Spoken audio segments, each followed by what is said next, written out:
मेरे अज़ीज़ साथियों, अस्सलामु अलैकुम वरहमतुल्लाहि ताला वबरकातुहू।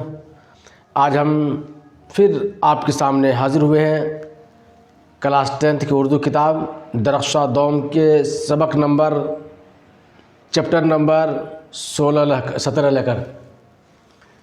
यह है नज़्म। अब तक हम इससे जो पहले पढ़े हैं इंटरव्यू पढ़ चुके हैं, और आपके निसाब में जो नज़्म है, नज़्म के कुल 6 चैप्टर है, कुल 6 असबाक है। सबक की जमा क्या है? असबाक है। कुल 6 सबके हैं आपके नज़्म में, जिसमें से आज हम पहला सबक पढ़ेंगे नज़्म के। वो है मुनाज़िर कुदरत। क्या है वो? मुनाज़िर कुदरत है। इसके राइटर कौन है? इसके लिखने वाला कौन है? इसके लेखक कौन है? तो है चकबस्त। ये आज हम जानेंगे इसी के बारे में कि चकबस्त की पैदाइश कब हुई है, फिर उन्होंने इब्तदाई तालीम कहाँ हासिल की है, फिर उसके वफ़ात कहाँ हुई है। हम इन तमाम बातों पर आज गुफ्तगू करेंगे। इससे कबल अगर आप मेरे चैनल पर नए हैं, आपसे थोड़ी सी रिक्वेस्ट है तो सब्सक्राइब करें और शेयर करें और लाइक करें, और अगर अपने दोस्तों तक पहुंचाएं। अगर आप तक मेहनत नहीं कर रहे हैं तो अब आकर के मेहनत भी करें। आपके एग्ज़ाम होने में, इम्तहान होने में बहुत कम वक्त रह गया है, इसलिए आइए बड़ी तेज़ी के साथ हम इसे देख लेते हैं, पढ़ लेते हैं। तो ये है नज़्म, सबक नंबर 17 चकबस्त। मुनाज़िर कुदरत जो नज़्म है उसको लिखने वाले कौन है? तो चकबस्त है। कौन है? चकबस्त है। पर नज़्म के बारे में जान लेते हैं कि 20वीं सदी में उर्दू की नज़्में उभर कर सामने आया। ये नज़्म जो है, पहले नज़्म कहते थे इन अरबी में और फ़ारसी में, लेकिन 20वीं सदी में उर्दू की नज़्म में उभर कर सामने आया। अब हम देखते हैं मुसन्निफ़ के बारे में। चकबस्त का पूरा नाम पंडित बुर्ज नारायण है। चकबस्त का पूरा नाम क्या है? बुर्ज नारायण। और चकबस्त तखल्लुस था। क्या था? चकबस्त ये क्या है? तखल्लुस था। उनकी पैदाइश 1882 ईस्वी में, चकबस्त की पैदाइश 1882 ईस्वी में फैज़ाबाद में यूपी में हुई। उनकी पैदाइश कब हुई है?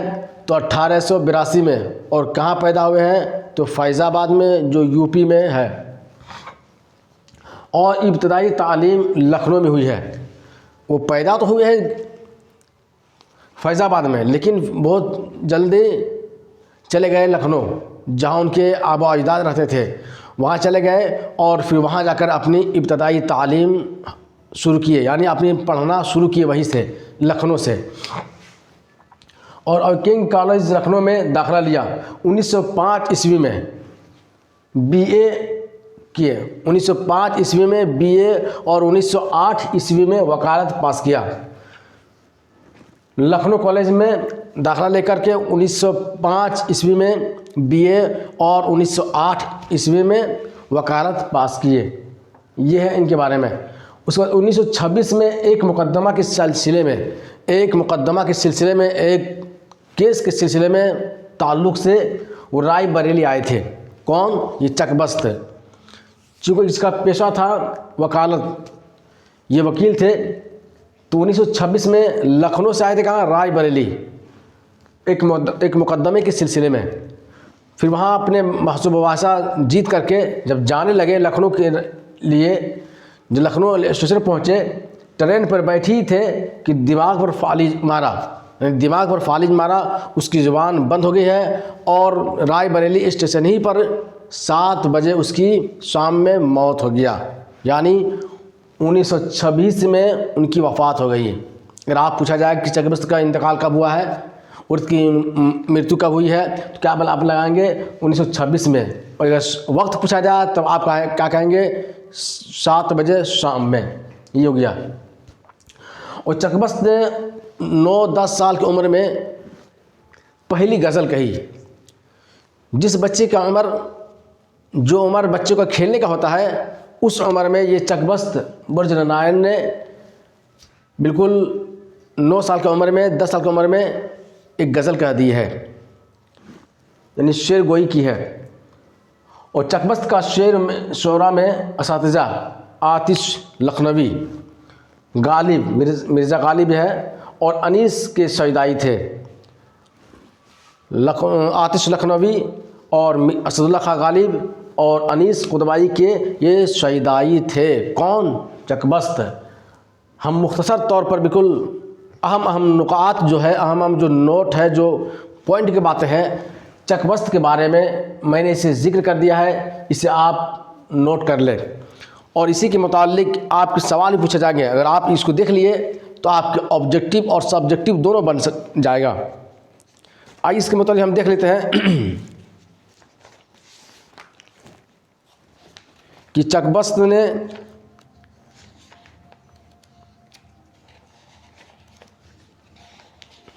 इसका है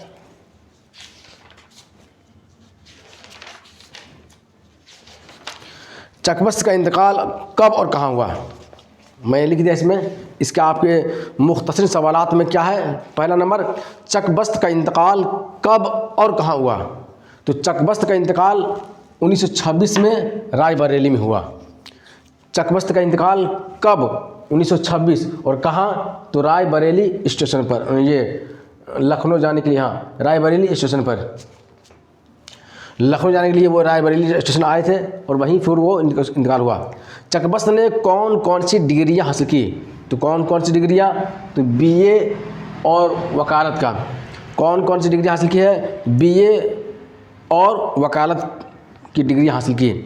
चकबस्त का इंतकाल किस बीमारी में हुआ? चकबस्त का इंतकाल किस बीमारी में हुआ? तो दिमाग पर फालिज मारने की वजह से।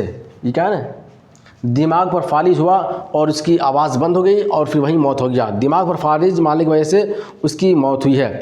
चकबस्त की कौन सी नज़म आपके निसाब में शामिल है? चकबस्त की कौन सी नज़म है जो आपके निसाब में, आपके दर्स में, आपके चैप्टर में शामिल है? वो है मुनाज़िर कुदरत। ये क्या है? मुनाज़िर कुदरत है। सवाल नंबर है 5। चकबस्त का पूरा क्या नाम था? ये चकबस्त का पूरा नाम क्या है? तो चकबस्त का पूरा नाम क्या है? पंडित बुर्ज नारायण है। यह था। चकबस्त का पूरा नाम क्या था? पंडित बुर्ज नारायण। आगे है मुख्तसर सवालात। चकबस्त के बारे में 5 जुमले लिखिए। इसके बारे में लिख दिए देना है कि कहाँ पैदा हुए और कहाँ फिर इब्तदाई तालीम किए, फिर कहाँ पढ़े और कहाँ तक पढ़े, उनके बारे में हम लिख सकते हैं, इसी में से लिख सकते हैं। और जदीद उर्दू नज़्म की मुख्तसर तारीफ़ कीजिए। ये 20वीं सदी में उर्दू की नज़में भर के सामने आया, उसके बारे में तारीफ़ लिखना। ज़ेर निसाब नज़म में शायर ने कहाँ की मंजर निगारी की है? मंजर निगारी की है, कहाँ की है? तो वो है इलाके की। ये है क्या है? जंगलात की। कहाँ की है? तो आइए हम इसको हम ज़बानी बता दिए, अब हम इसे बताते हैं। इसमें जो शेर है अगर हम पढ़ें तो ये वीडियो लंबा हो जाएगा, इसलिए हम इसे न पढ़ते हैं, आप इसे पढ़ लें। फ़ज़ाए कोह में ऐसी हवा समाती है, बशर की रूह को राहत की नींद आती है। यानी हवा में, जंगल में, पहाड़ों में ऐसी हवाएं चलती है, बहुत अच्छी नींद आती है। बस एक आलम हो, 4 सिमत तारी है, ना शोर व शर है, ना दुनिया की आहजारी है। असर दिखाता है कुदरत का नगमा दिलगीर, शजर हजर से टपकती है राग की तासीर। ये सब उनकी तारीफ़ की है, इन जंगल की और पहाड़ों की। ये एक राग है वो जो मज़राब का असीर नहीं, ये हर्फ कान के पर्दों में गोशगीर नहीं। ये नज़में हैं इनकी, इनसे आप पढ़ लें। आइए हम अब तहरीरी शक्ल में सवाल जवाब करके दिखाते हैं। इसे आप स्क्रीन शॉट ले लें और इसे नोट कर लें। आइए अब इस चैप्टर के जो मुनासिर कुदरत है, इस चैप्टर के जो सवालात है, मुख्तसर तरीन सवालात, उसे हम देखते हैं और पढ़ते हैं। सवाल नंबर 1, चकबस्त का इंतकाल कब और कहाँ हुआ? मैं ज़बानी बता दिया हूँ, अब मैं तहरीरी शक्ल में, या मैं बोल कर दिखा रहा हूँ, तहरीरी शक्ल में लिख करके। चकबस्त का इंतकाल कब और कहाँ हुआ? जवाब, चकबस्त का इंतकाल रायबरेली में 1926 में हुआ। सवाल नंबर 2, चकबस्त ने कौन कौन सी डिग्रियां हासिल की? कौन कौन सी डिग्रियां हासिल की? तो जवाब होगा चकबस्त ने बीए और वकालत की डिग्रियां हासिल की। बीए और वकालत की डिग्री हासिल की। सवाल नंबर 3, चकबस्त का इंतकाल किस बीमारी में हुआ? तो जवाब होगा चकबस्त का इंतकाल दिमाग पर फालिज होने के वजह से हुआ। सवाल नंबर 4, चकबस्त की कौन सी नज़म हमारे निसाब में शामिल है? तो जवाब होगा चकबस्त की नज़म मुनाज़िर कुदरत हमारे निसाब में शामिल है। सवाल नंबर 5, चकबस्त का पूरा नाम क्या था? चकबस्त का पूरा नाम क्या था? तो जवाब होगा चकबस्त का पूरा नाम पंडित बुर्ज नारायण था। अगर आप नोट पढ़ लिए होंगे तो आप बिल्कुल एकदम आसानी के साथ बना सकते हैं। अब हम आते हैं इस चैप्टर के मुख्तसर सवालात की तरफ। अब यह है मुख्तसर सवालात। सवाल नंबर 1, चकबस्त के बारे में 5 जुमले लिखिए। चकबस्त के बारे में क्या लिखना है? 5 जुमले लिखना है। जवाब, चकबस्त का असल नाम पंडित बुर्ज नारायण है और चकबस्त तखल्लुस है। और चकबस्त क्या है? ये तखल्लुस है। उनकी पैदाइश 1882 ईस्वी में फैज़ाबाद यूपी में हुई और उनके आबा व अजदाद बुनियादी तौर पर लखनऊ के बाशिंदा थे, इसलिए वो लखनऊ चले गए और इब्तदाई तालीम लखनऊ में हुई और वर्किंग कॉलेज लखनऊ में दाखिला लिया। 1905 ईस्वी में बीए और 1908 ईस्वी में वकालत का इम्तहान पास किया। ये हो गया चकबस्त के बारे में 5 जुमले। अब है सवाल नंबर 2। सवाल नंबर 2 है सवाल नंबर 2 सवाल नंबर 2, जदीद उर्दू नज़्म की मुख्तसर तारीफ़ कीजिए। जदीद उर्दू नज़्म की मुख्तसर तारीफ़ कीजिए। जवाब, उर्दू शायरी में नज़म निगारी की रिवायत सर सैयद तहरीक से कबल भी मिलता है। सर सैयद तहरीक के ज़ेर असर मगरबी शायरी से इस्तिफ़ादे का दौर शुरू हुआ तो नज़म निगारी की रिवायत में इनकलाब आ गया। महकमा तालीम हुकूमत पंजाब के क़याम के दौरान मोहम्मद हुसैन आज़ाद और ख्वाजा अल्ताफ़ हुसैन हाली ने जदीद नज़म निगारी की तहरीक की क़यादत की और जदीद नज़्म की रिवायत का आगाज़ हुआ। ये हो गया जदीद उर्दू नज़्म की मुख्तसर तारीफ़। सवाल नंबर है, ज़ेर निसाब नज़म में शायर ने कहाँ की मंज़र निगारी की है? कहाँ की मंज़र निगारी की है? जवाब होगा ज़ेर निसाब नज़म में चकबस्त ने पहाड़ी की इलाकों की मंज़र निगारी की है। चुनांचे पहाड़ी इलाकों का वीरानापन, वहाँ की खामोशी और उसी खामोशी में जब हवा चलती है तो दरख्तों की पत्तों के हिलने से राग पैदा होती है, उसी कैफियत को शायर ने शेर का जामा पहनाया। ये ज़ेर निसाब नज़म में शायर ने कहाँ की मंज़र नक्काशी की है? तो पहाड़ी इलाकों की। मुझे उम्मीद है कि इसके बारे में आप समझ लिए होंगे। अब हम आते हैं अपने ऑब्जेक्टिव की तरफ। इस चैप्टर के ऑब्जेक्टिव तरफ चलते हैं और देखते हैं। इसका एक सवाल और था कि नज़म के अज्जाए तरकीबी पर रोशनी डालिए। नज़म के अज्जाए तरकीबी पर रोशनी डालिए। तो आप उसमें नज़म की जो बहस है उसमें आप देख करके इसे जवाब बना सकते हैं। अब हम आते हैं इस चैप्टर के मारूज़ी सवालात की तरफ। सवाल नंबर 1, शामिल निसाब नज़म मुनाज़िर कुदरत के शायर कौन है? शामिल निसाब नज़म मुनाज़िर कुदरत के शायर कौन है? तो जवाब होगा इसका, आपके 4 ऑप्शन रहेगा लेकिन इसी में यहाँ सिर्फ जवाब दे दिया हूँ। जवाब होगा चकबस्त। सवाल नंबर 2, चकबस्त की पैदाइश कब हुई? चकबस्त की पैदाइश कब हुई? 1882, 83, 84 किस में होगा? 1882 में। सवाल नंबर 3, चकबस्त का पूरा नाम क्या है? चकबस्त का पूरा नाम क्या है? तो पंडित बुर्ज नारायण है। जवाब क्या होगा? पंडित बुर्ज नारायण। सवाल नंबर 4, चकबस्त की वफ़ात कहाँ हुई? चकबस्त की वफ़ात कहाँ हुई है? तो जवाब होगा रायबरेली।